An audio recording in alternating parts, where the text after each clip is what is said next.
give us your impressions of the win over Leicester last Saturday and the fact that it's earned you the right to play in a semi-final against a team like Toulouse in front of your own fans this coming weekend.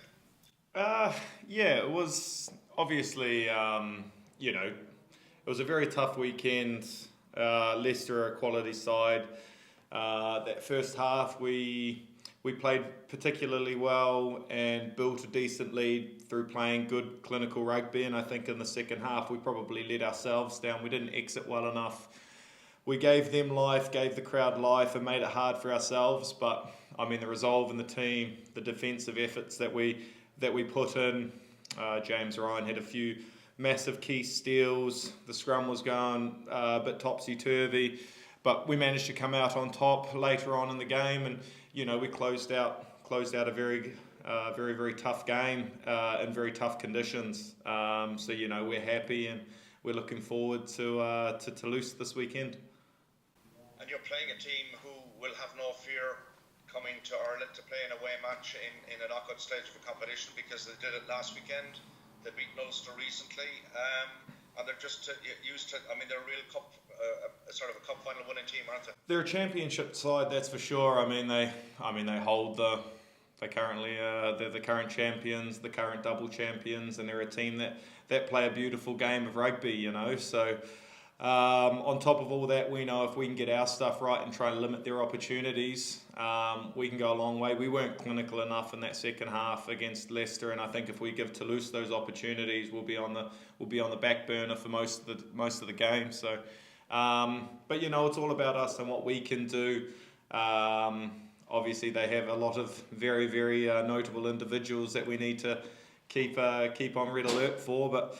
Mate, that's the part of the game. You're into knockout footy. It's amazing to be at home, especially after, obviously, Montpellier earlier on in the year, losing out on that 5 points, to still manage to get a home semi-final and be able to repay, hopefully we get a sold-out crowd. There's 25,000 tickets already sold. So that travelling support that we also had in Leicester didn't go unrecognised. Coming off the bus and seeing so many fans and flags and people cheering us on as we walked into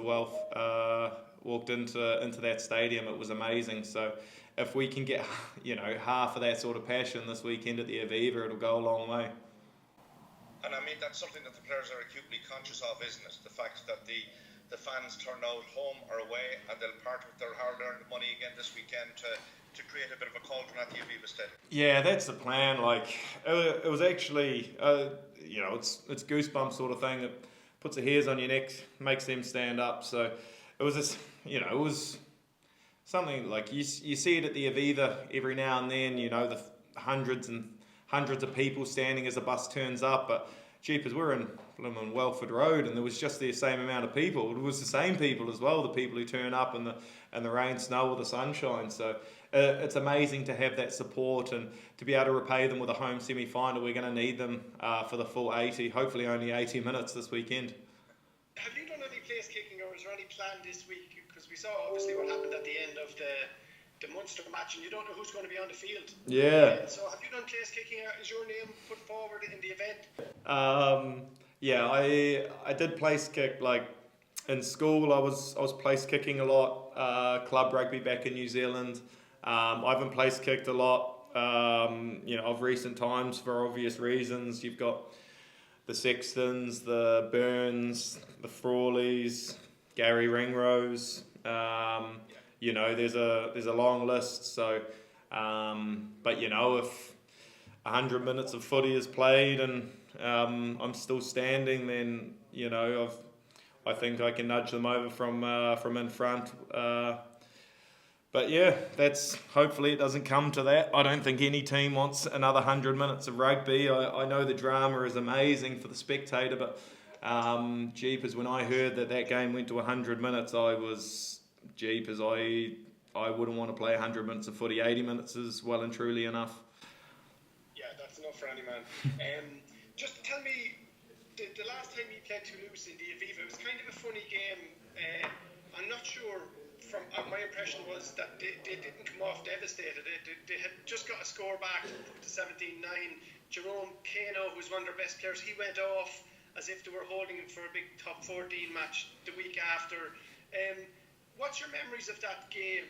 And I mean, do you think you'll face a Toulouse with a different attitude this week, in that they were just coming back from a kind of a long slump? It was a long time since they had won the top 14. They went on to win it that year. What's your memories of that game? You know, it was a highly contested game, beautiful day at the Aviva. Yeah, it was topsy-turvy, but I think we got the better of them. We worked them well around the corner a few times, and we were very clinical at the ruck and at our set piece, and that went a long way. Like I said, I feel like if we can get our stuff right, then we'll put our best foot forward.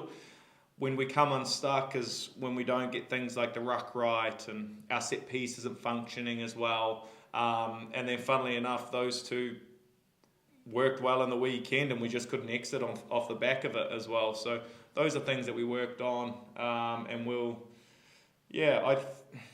here's hoping that we don't give them too much easy ball, because like I said earlier, they're an amazing attacking side.